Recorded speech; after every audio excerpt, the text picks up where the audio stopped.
Directory and directory structure. Directory, you can simply assume, if you are using some operating system, then directory can just be assumed to be a collection of files. But when we are actually going to the disk and try to find out what is the directory structure, so directory, the collection of nodes containing information about files. So if this is a directory, this directory is simply the collection of nodes, nothing else, containing the information about these files. See, these are files. So the collection of these nodes are nothing but the directories, and they both either you talk about the directory structure or you talk about files, you find it on the disk. If you want more backup, then you can go to some tape drives, etc. So this is a kind of typical file system organization. We can have, say, some disk, different disk, and you can put a file inside a directory. So you might have seen the Windows. So you have partition like this, and D colon this, E colon this. So you have multiple disk which can contain the directory apart from the file, but this is a partition of this. So I'm talking about the partition, and multiple disks can be utilized. But in one disk also you can have a directory. Inside this you have a file. You can make a partition. You can make another partition in this, and you can have another directory. When we talk about storage structure, when you want to organize a data, means you cannot just have haphazard data. You want some organization of data, and that can be done in various ways. First is the disk. These are split into one or more partition that I just told you, like C colon slash and D colon E, like this. And whenever you put a pen drive, you might have seen some other partition would come. So each partition contain information about files within it. What are the information? Because every partition will, if you put some files, it will contain information about the file. So it can be name, location, size, and type in a device directory. So the directory, the operation that you can perform on a directory, say you have a directory, and inside this, so this is a directory. Inside this you have multiple files. Now you can search for a file. In Windows, when you open a file explorer, you can find a search tab here, or you can say search space here. So you can search a file, you can create a file, you can delete a file, you can list a directory, you can rename a file, you can also traverse the file system. So there can be multiple scenario in a directory in the terms of how it is organized. The single level directory. So all files, there is just one directory. You can start with the main directory, and all these files are contained in the same directory. But the limitation is you cannot have the same name, because they will conflict. So a single directory, that is for all users, only one directory for all these users, and they have these files. All these files are contained inside this directory. So there is a naming problem, of course, because you cannot have multiple files with same name, and grouping also cannot be done. That is why we go ahead for a two-level directory. What this two-level directory means, here you have a user. So this user, we have separate directory for a user. We call it as UFD, user file directory. We call it as a UFD, and each entry in the MFD points to a UFD. This is a user, and you have a user file directory here, and this user file directory is pointing to this MFD. This is master file directory. This is MFD, and each user file directory 1, 2, 3, 4, all these, they are pointing to the corresponding UFD. And one thing is that no file name collision among different users. See, I can have A here, I can have a file name A here, I can have a file name A here, and also I can have a file name A here also. So there will be no file name collision. But the disadvantage of this scheme is, because these are users and they are isolated, they are separate from one another, and for the same task they may not be able to cooperate. For example, the compilers, loaders, library, they can be put in some system file, say some special directory, say user 0.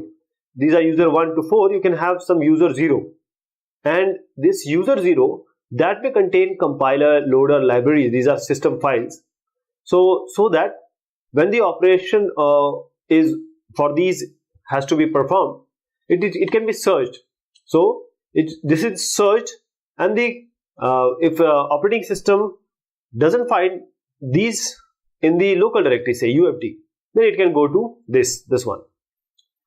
And what will be the search path? Because every time you have to give some search path. So the directory sequence is searched when a file is named. This is how the search path here is. We start with the path name, and we can have same file name for different users. This is what we have seen. The searching is good here, but the grouping capability, I want to group these three or these five. Say, I may not be able to group them here. So we have tree structure directory. Now user can create their own subdirectories and organize files. So user 1, he'll be able to make a directory, some subdirectory, some subdirectory of some directory. So this is possible in tree directory or tree structure directory. So there are two things: absolute path names and relative path names. Absolute path names always begin with the root, right from the scratch, from the start. And when you are on to some current directory, say you are here at this point. So relative path name, it defines a path from the current directory. From if you are here, it will start from here, not from here. And in order to delete a say empty directory, you just delete it. But if you want to delete a non-empty directory, a directory which is non-empty, first you delete all the files in the directory, and then you delete all the directory files and subdirectories. This is what you do. The searching in this tree structure directory is quite good, efficient, and the grouping capability is also there. So this is how it goes. This is if you start with some current directory, say I want to change directory. I start with spell here. Then I have mail, and then I have spell inside mail, and then I have program. So I can go to the program part like this. Okay, this is how the organization goes. When we talk about some absolute or relative path, if say you want to create a new file in current directory, or you can delete a file like RM is remove, mkdir is make directory. For instance, if you are in the current directory, say this mail, then you just have to say mkdir because you are already in mail. You are here, you are in this directory. Now you can just say, when you come here at this point, you can make a directory count inside this mail. Okay.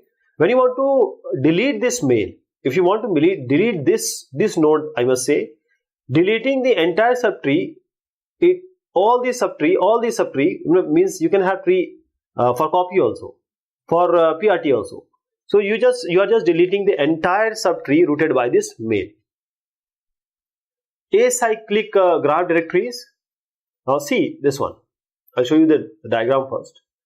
This is a kind of formation which we have. We have root with some DICT dictionary or spelling, and then we have all these linked, and this count and this count have this common, right?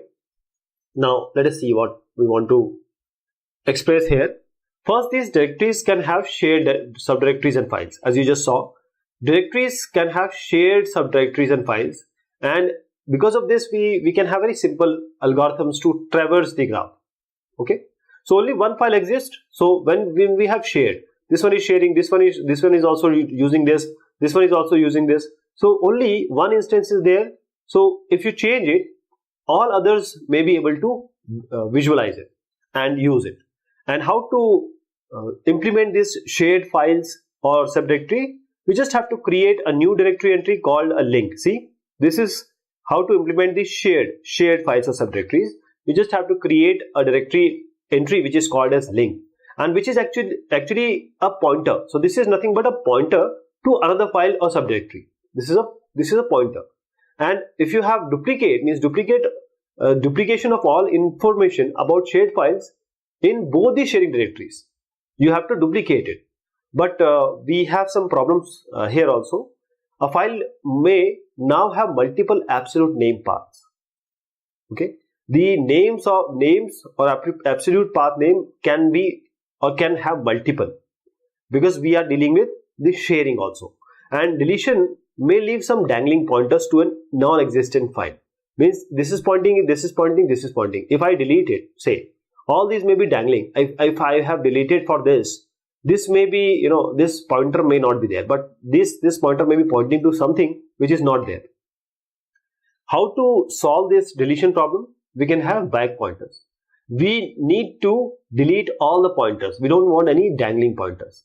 And we can have variable size records. This can also be there. So what we do, there is a back pointer, and this is in the form of daisy chaining. Means this is pointing to this is pointing to this, right?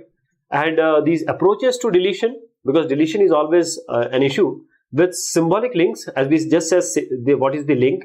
We remove only the link, not the file. Let the file be there. If the file itself is deleted, the links are left dangling, because they will be dangling, and this can be removed or left until an attempt is to use them.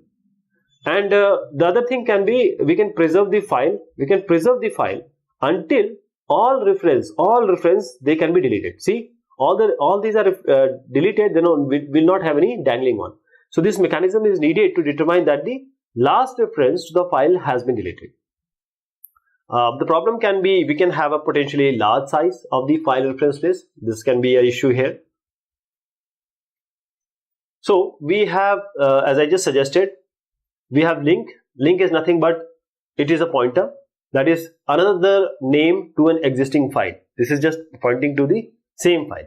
So how to resolve the link? Just follow the pointer to locate the file.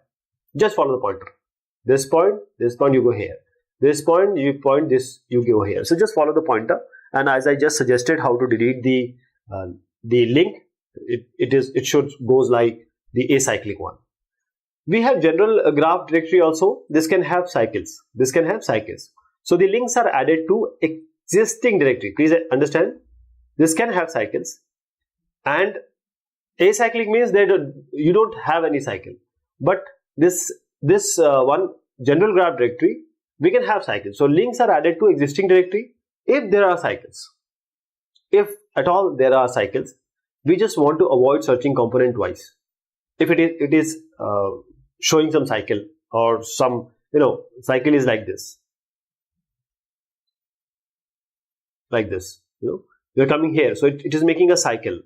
So the solution is just to limit the number of directories accessed in a search. And there is a similar problem we encounter when we want to find out or determine when a file can be deleted. So when we have a cycle, this kind of structure, the reference count may be non-zero, even when it is no longer possible to refer to a directory or a file. So this is actually anomaly, and this anomaly results from the possibility of self-referencing in the directory structure. And that garbage collection, when you are trying to delete, this garbage collection is needed to determine when the last reference has been deleted, only because of possible cycles. So this is, as you see here, when we are trying for a general graph directory, we can have cycles, but if there are cycles, these are the solution to it. So how can we guarantee no cycles? We just allow only links to file, not subdirectories. Only links to file, not subdirectories. Okay, and there can be garbage collection, and every time a new link is added, we just use a cycle detection algorithm to determine whether it is okay or not. This is how we guarantee. File system mounting. A file system must be mounted before it can be available to the processes on the system. A file system just can't be used before it can be mounted. So the mounting procedure is something like this. The operating system is given the name of the device and location within the file structure at which to attach the file system. Where to attach? You have to tell which device, what location to the operating system. Now, operating system would verify that the device contains a valid file system or not. It will verify. So if the operating system notes in its directory structure that the file system is mounted at the specified mount point, I'll show you how. See, this is the mount point. We want to mount it here. This is the part we want to mount. A is existing and this is unmounted right now. When you want to mount, you need to link this to the user here. Now you see this CU, Jane and all these are mounted here. There can be various type of accesses. So systems that don't permit access to other users or other user file, they don't need protection. They don't require protection. And so protection can be provided by just disallow the access, just prohibit the access. But this can be very extreme, you know. So we need some control type of access.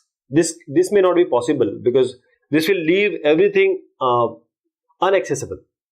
So we need some controlled access.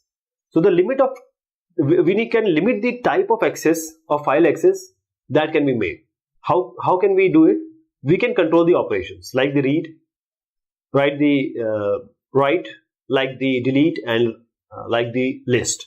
So we can just allow some files to be read or directories to be read, only return, executable, append, delete list.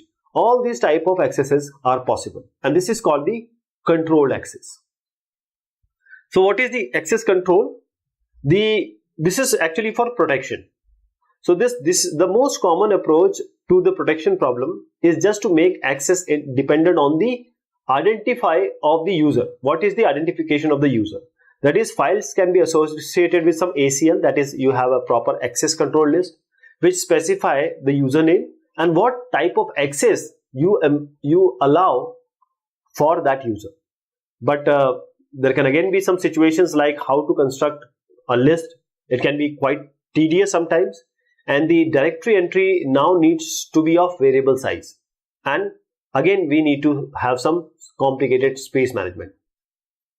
So these problems now can be resolved by combining the access control list with some owner, group, universe, access control scheme. This will resolve the previous problem.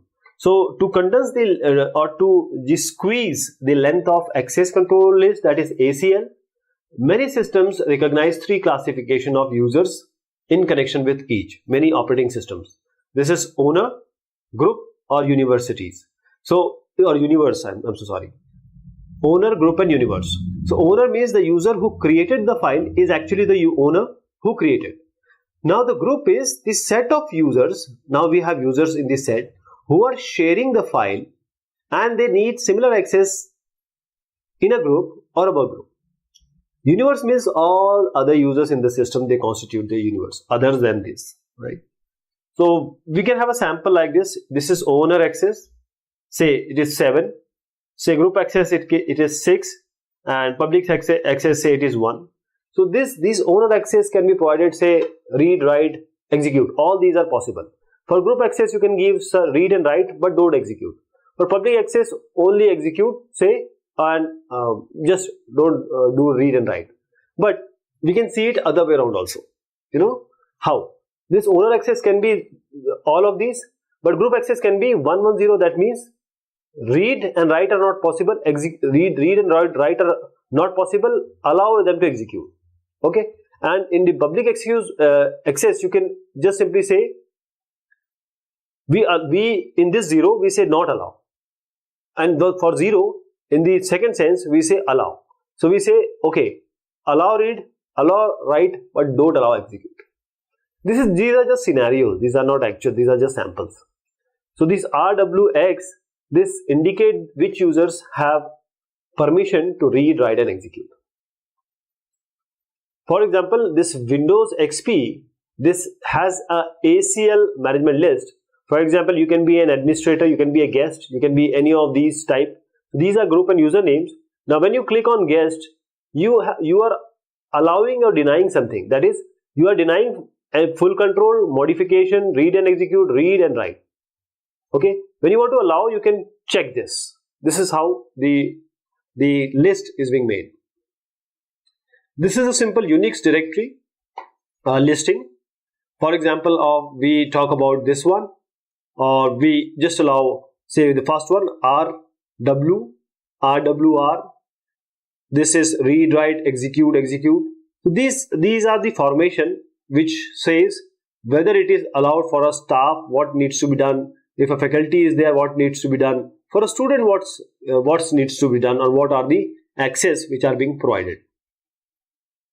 There are other protection approaches also. The password can be associated with each file. This is one of the one of the intuitive form of protection, password. But the disadvantage is the number of password you need to remember can be very large. If you have only one password that is used for all files, then easily anybody can discover. So all the files that are accessible if it is known by someone. So only one password is associated with all the user files. So protection is all or nothing. There are two types of protection, all or nothing. But when we deal with multi-level directory structure, we need to provide a mechanism for this directory protection. In the directory operation that must be protected, they are different from the file operation. How?